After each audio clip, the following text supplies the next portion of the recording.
Do you recognize what this is? Most of you probably do. But does anyone actually know what it was invented for? This was originally developed as battlefield wound dressings during World War I. It was the nurses who first noticed what else it could do. Something built to save lives on a battlefield ended up in every bathroom cabinet in the world. That single fact changed the way I think.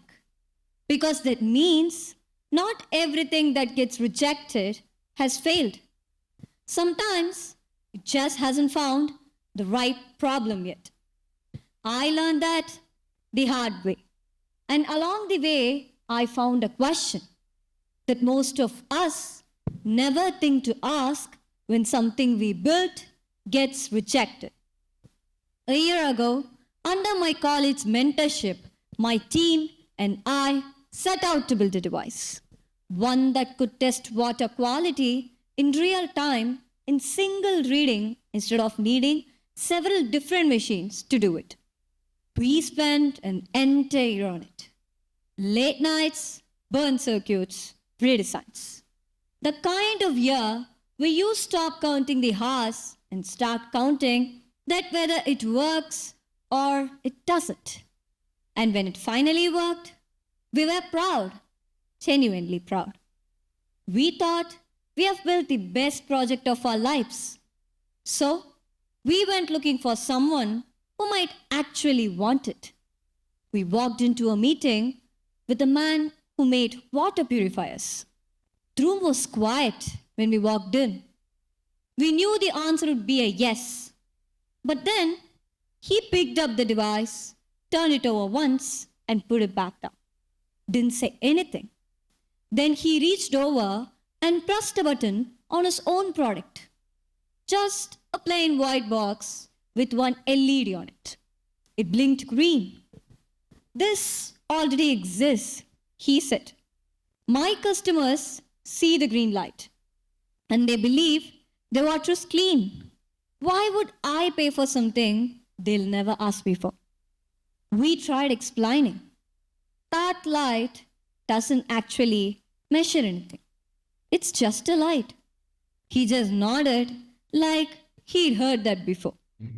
You are solving a problem in the water, he said.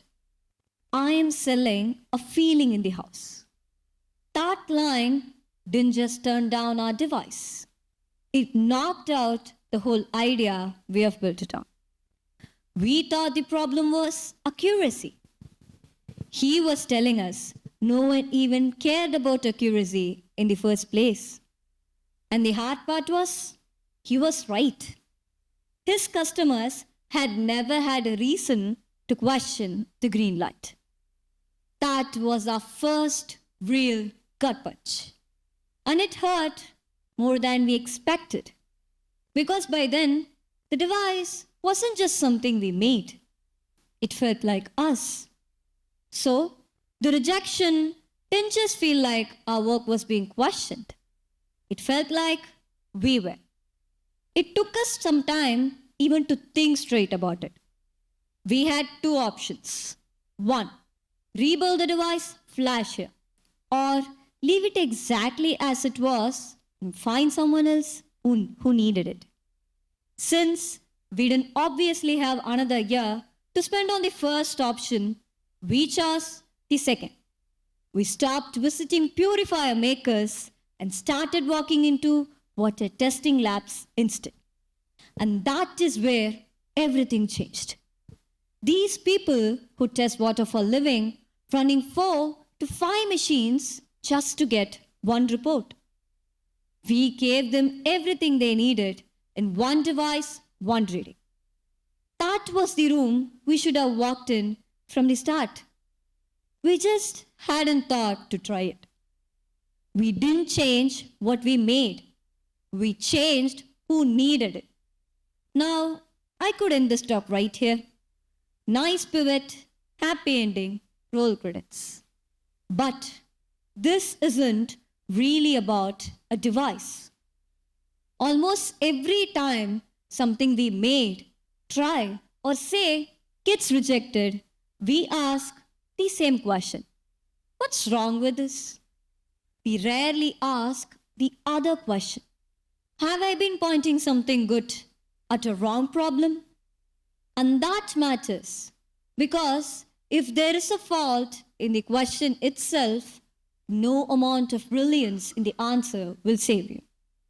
You can perfect something for years and still watch it fail, not because it was weak, but because the problem it was built to solve was never really asking for it. This isn't just true to things we built. A rejection tells you one thing: it didn't work. That's the entire message. It doesn't come with a reason attached. No explanation for whether the fault isn't what you made or who you brought it to. A no sounds exactly same either way. So, we fill in the reasons ourselves. And almost every time we assume it as the first, that something needs to be fixed, sharpened, or made more convincing.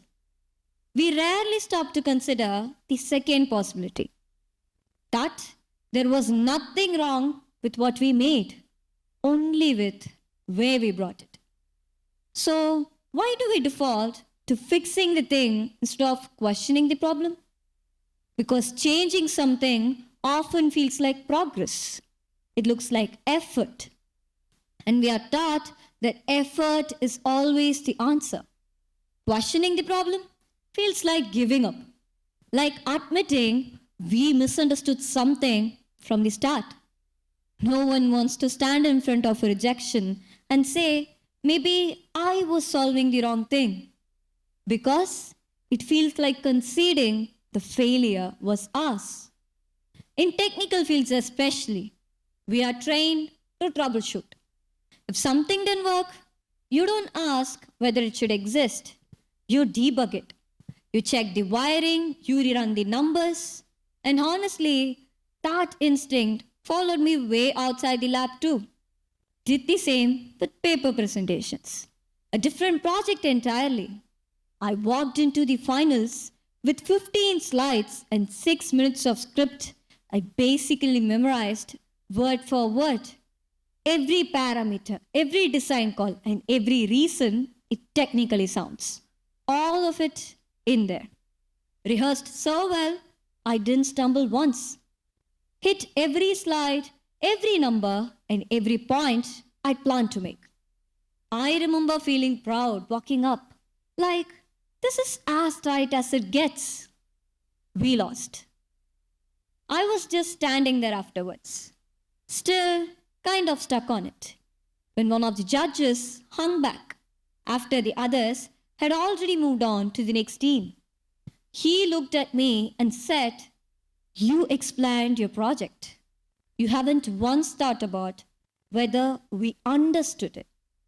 That one line sat in my chest for weeks. I didn't know what to do with it.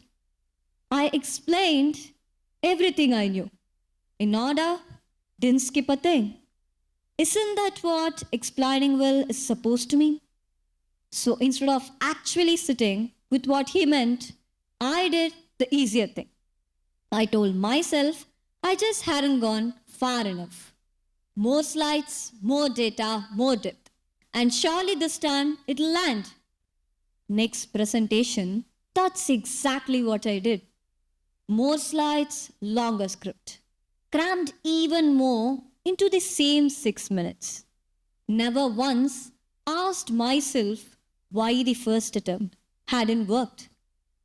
Looking back now, I don't think it was ever about slide count. When you spend months buried in something, every detail starts to feel load-bearing. Like you cannot cut it without the whole thing collapsing.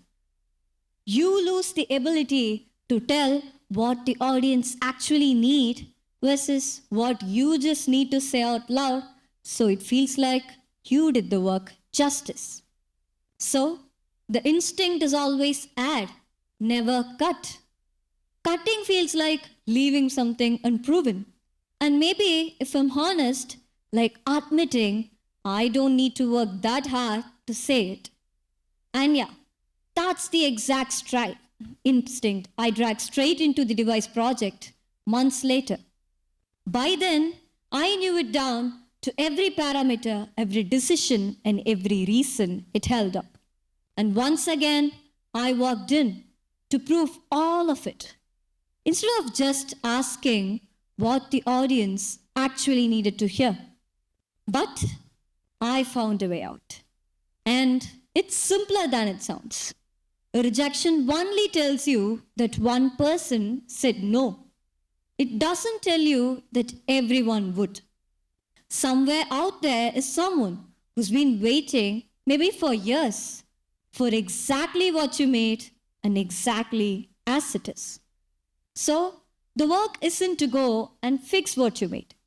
It's to go find that person. And that's what I keep coming back to now when something gets turned down. Not what's wrong with this, but who I haven't found yet. And the pad on the screen behind me wasn't rejected. It just hasn't found the right person yet. And eventually, it did. So did I. I still have things I built that got turned down. I haven't gone searching for who they are actually for. Not yet. But I know now that's the question I owe them. Maybe that's true for anything that once got turned down. An idea, a skill, a version of yourself you once gave up on. It's not gone. It's not wrong. It's just still looking for the right person. Maybe it's time to go find them. Thank you.